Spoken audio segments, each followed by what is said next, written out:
Project 42, the Aberration. Aberration, noun. A departure from what is normal, usual, or expected, typically one that is unwelcome. We keep it at the end of the hall, Dr. Driver tells me. She's pushing a flatbed with screaming wheels down an empty corridor. Its official designation is Project 42, but we mostly stick to calling it the Aberration. What are we bringing? I ask, eyeing the box on the flatbed. Her eyes flick down. They pass over the cargo and then back to me. It'll be easier if you see for yourself. Now? No, she says. Then when? When the time comes. I set my jaw. We keep walking down a hallway that never ends. We go on like that for an hour, until my legs are sore and my feet are numb. It doesn't make sense. Why keep a weapon so far from the lab? I'm guessing this is a bioweapon, I say. Some kind of highly infectious virus? Dr. Driver's mouth twitches. There's something there, some faint reaction that borders on terror and amusement, but her poker face prevails. Something like that. I smile. I get it now. It's my first day at the lab, and she's having some fun stringing me along. I've been in her position before, acting as the senior research lead on projects that people would and have killed to learn about. No matter, I can play the game. We keep walking.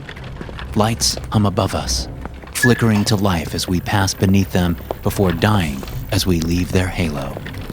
They're attached to motion sensors. Behind us is darkness. Everything ahead is darkness. I'm walking blind toward a weapon I don't understand, with a woman I've never met, carrying cargo I've never seen. Everything's fine. It's just up ahead, Dr. Driver says, bringing the flatbed to a winding stop. For a second, I think I hear the cargo shift. I hear it make a noise. The aberration isn't something to take lightly, she continues. So there are some ground rules I need you to follow while you're in its vicinity. Sure, I say, watching her march into the darkness. Just beyond the island of light is a hazy wall of gray steel. A door. Something massive. It's pockmarked with age and wear, and all along its surface are thick gashes an inch or deeper. Running alongside of the door are locks, mechanisms to keep something inside from getting outside. What's the deal with the rust? I ask, gesturing to the red smudges across the steel. Maintenance staff on holiday? Dr. Driver pauses. She runs a finger along the door, gathers a trail of red-brown on her fingertip, and then brings it to her nose and smells it. This isn't rust, she says, grimacing. It's blood. My heart skips a beat. It happens for a second, and only a second, before I crack a smile. I've done my fair share of hazing, but this is good. Better than most. Blood? I laugh. Whose? Your predecessors, most likely. I grin. The way she says it with the hint of mournful regret is almost film-worthy. She's selling this act. The least I can do is play along. Oh, I reply, voice shaking. That's terrible. It is, Dr. Driver replies, fishing in her lab coat. She pulls out a black mask and hands it to me. Here, you'll need this when you go inside. I take it from her. It's heavy. The fabric is thick with a weave resembling Kevlar, and the mask is the full face type, like a balaclava. Over the eye slots are two orange lenses. Why a mask? I ask. For safety. What else? She drifts away. She drifts into the shadows near the door, the white of her lab coat dim enough she could be a ghost. Her fingers work on the locking mechanisms running along the side of the door. I hear the gentle click of springs releasing, the hiss of pressurized air being exhaled. Put the mask on, she tells me. I'm almost finished here. I slip it over my head. The fabric is musky inside, smells like sweat, like decay, and maybe even a bit of blood. I wrinkle my nose. This thing hasn't been washed in weeks, but judging by the rest of this facility, it's hardly a surprise. You mentioned ground rules inside the weapon chamber. Care to fill me in? Certainly. She pauses, pointing to the flatbed beside me. For First of all, grab that and bring it over. I grip the handlebar, push it into the dark next to her. Done. What now? Another lock, then another. When I open this, you're going to keep your eyes glued to the floor. Look, nowhere else. If you hear anything, ignore it. Walk the flatbed exactly 10 paces into the room and wait for my signal. Walk any further, and you're dead. My stomach twists. I wonder if this is another bit of ritual hazing, but I decide it's better to assume everything is real from this point forward. Better safe than sorry. Okay, I tell her. What's the signal? She gives 2 sharp raps on the door with a pocket wrench. When you hear that, you're going to scream and leave the flatbed and run back to me. It's important that you run toward the direction of the banging and not where you think you came from. Got it? Strange, but okay. When you reach the door, I need you to get small. Curl into a ball if you can. Whatever you do, don't stay on your feet. And for the love of God, keep your eyes closed. If the aberration approaches you, don't engage. Clear? I shake my head. Hang on. If it approaches me? I thought this was a bioweapon. You're talking about it like it's a person. It's not, she says darkly. Not anymore. There's a hiss and crack as she unlatches the final lock. Grunting, she heaves on the door handle. The heavy steel groans, echoing through the long hallway as it grinds against the uneven concrete floor. Hurry, get inside. Swallowing my unease, I push the flatbed halfway across the threshold before pausing. Wait, you're not coming with me? Somebody has to let you out after, don't they? Fuck me. Fine, I don't bother arguing the point, pushing the cart the rest of the way into the room. Behind me, I hear the whine of hinges, the scrape of the door, and finally the deafening crash of it closing. In the room, darkness is absolute. I can't even see my feet. 10 paces, I mutter, knees trembling. Okay, I can do this. I start marching. 1 step. 2. It feels like I'm walking into an abyss, like I'm being swallowed by a whale, eaten by an empty universe. 5. 6. Somewhere in the infinite blackness, I hear movement, shuffling. There's a rustling of clothing, a slap of feet upon cold concrete. Ignore it. 8. 9. At 10 paces I stop. The flatbed's wheels screech, announcing my arrival with all the grace of a bleeding gazelle. My fingers drum against the handlebar. Signal? Where was it? Any minute now. A sound. It's nearby. A creak. A faint whimper of wheel bearings. The flatbed is moving. Is the ground uneven? I hold the bar tighter, worried it might roll away from me. And I feel the subtle shockwave of vibrations ripple through my fingers. The cargo. The box. There's a voice coming from it, strangled and quiet, like it's been smothered with duct tape. My heart slams. Is there a fucking person in there? Struggling? Is this part of the hazing? Christ, the signal. My fingers linger on the handlebar, my conscience fighting my common sense as I wonder if I can really walk away from this person. More importantly, what if this is a part of a test? Did they want to see if I'd let a coworker die? What kind of a fucking joke was this? More muffled groans. No, they sound like moans, almost orgasmic, like something inside is writhing in sexual ecstasy. What the hell? Screw it, I abandon the cart, dashing toward Dr. Driver's signal. My hands find cold steel, and I drop onto my ass, back flush against the door, eyes clenched shut. I'm not yet willing to debase myself by curling into a ball. For all I know, she's got night vision cameras wired, and I'm about to be the laughingstock of the lunchroom come curtain call.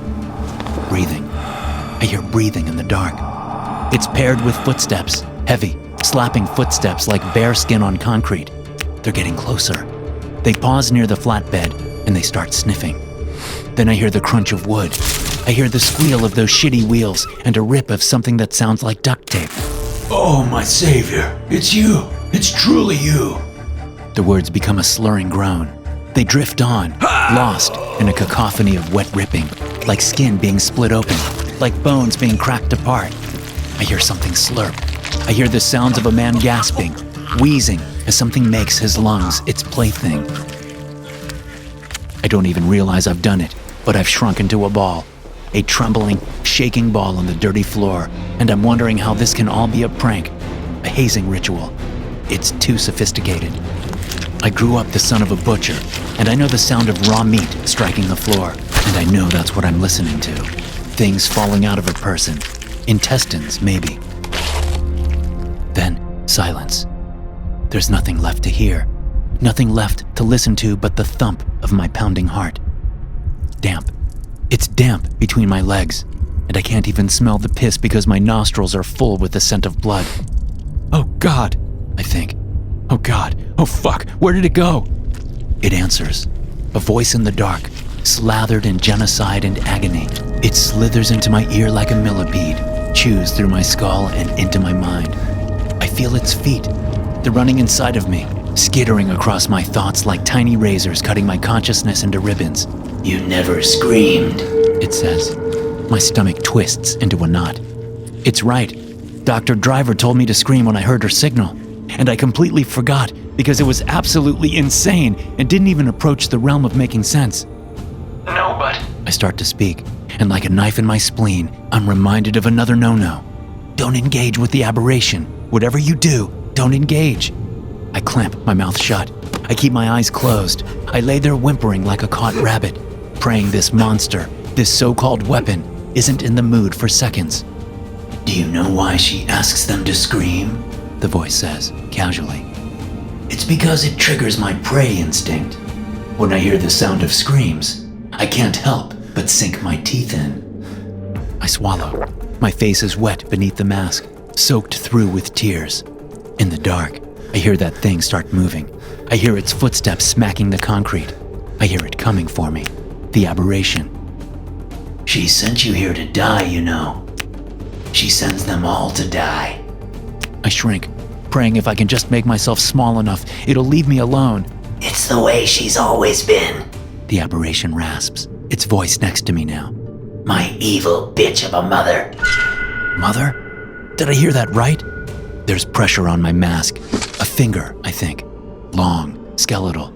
It traces along the Kevlar weave, pausing at the orange lenses covering my eyes. It taps against them. Take this off, won't you? It asks. I shake my head.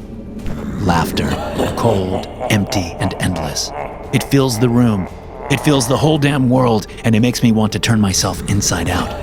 It makes me want to cut off my ears and stuff them into my mouth and chew until they're mulch.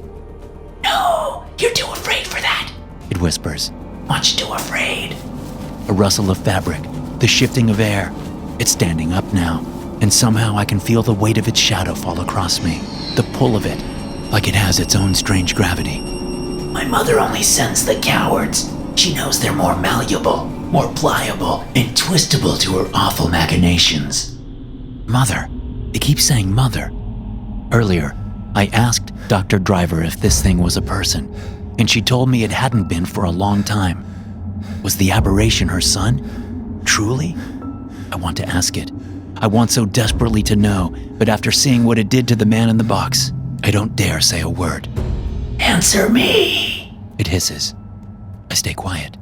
I stay a shivering ball of piss and tears, and I don't make a sound or open my eyes or even breathe. I'm frozen. A still life of hopelessness and fear. And when I hear Dr. Driver bang on the door, I almost jump out of my skin. That'll be her, says the aberration, its words fading as it slinks back into the void. It appears our time is up. There's a groan of steel as the door creaks along its hinges. I scramble, turning toward it and opening my eyes to see a dim halo of light in the distance. In front of it is a black silhouette of a woman in a lab coat, Dr. Driver. I won't look, she tells me. But did you hear it leave? I think. I sputter, stumbling to my feet and hurrying to get out of there. A palm slams into my shoulder. Hang on, she says. You're forgetting the flatbed. We can't leave it behind. I swallow. You've got to be kidding me.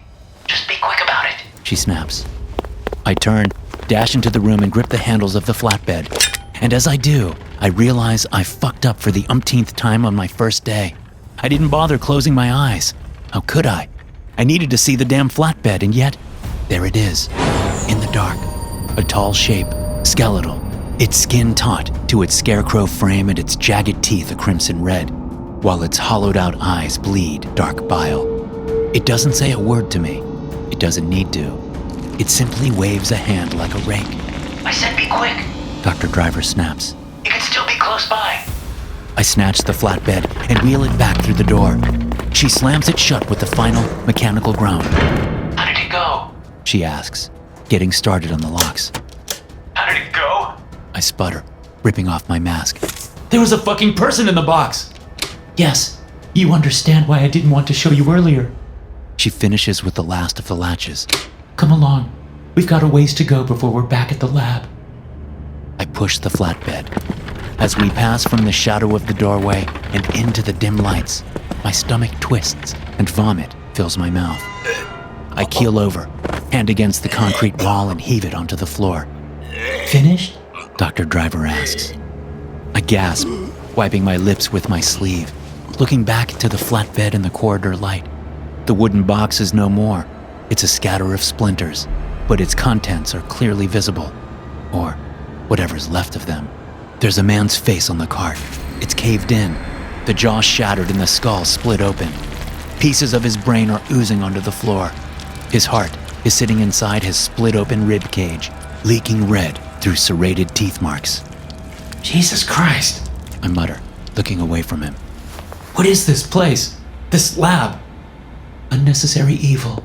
Dr. Driver says as we move down the hallway. Outside of the nausea, how do you feel? Terrible! Did you speak to it? My voice trembles. No. Did you look at it? God help me. No. I lie. She breathes a sigh of relief. That's good. That's very good.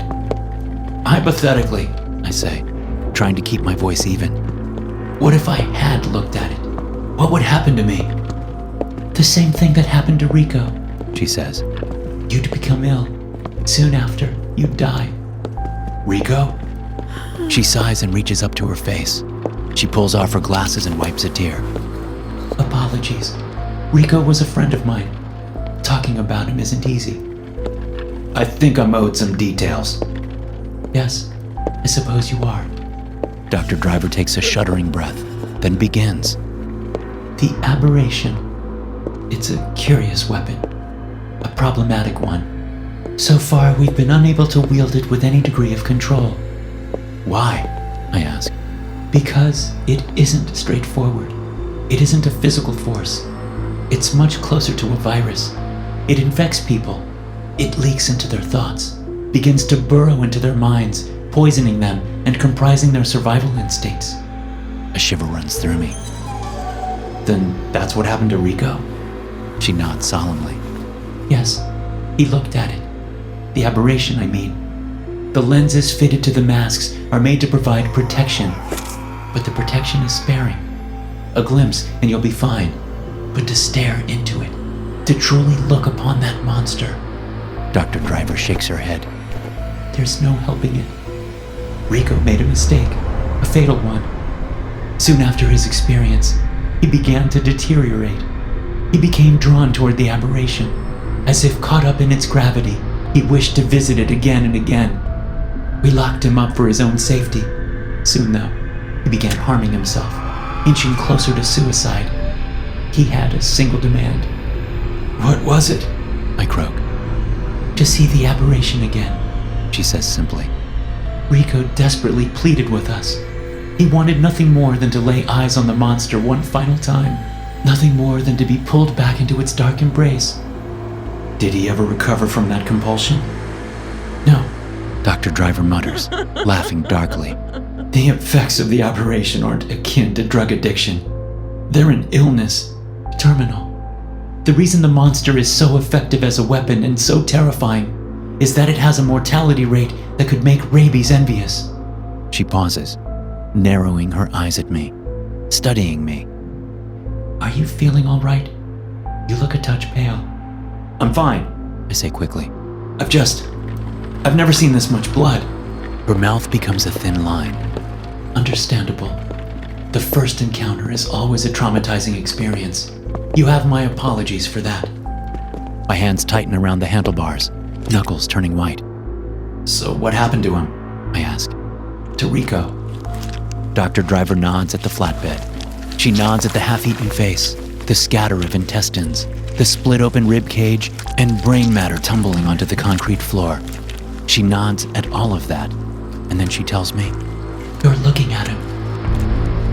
"Thanks for listening. If you enjoy these stories, be sure to subscribe to the podcast and check out some more of my episodes here."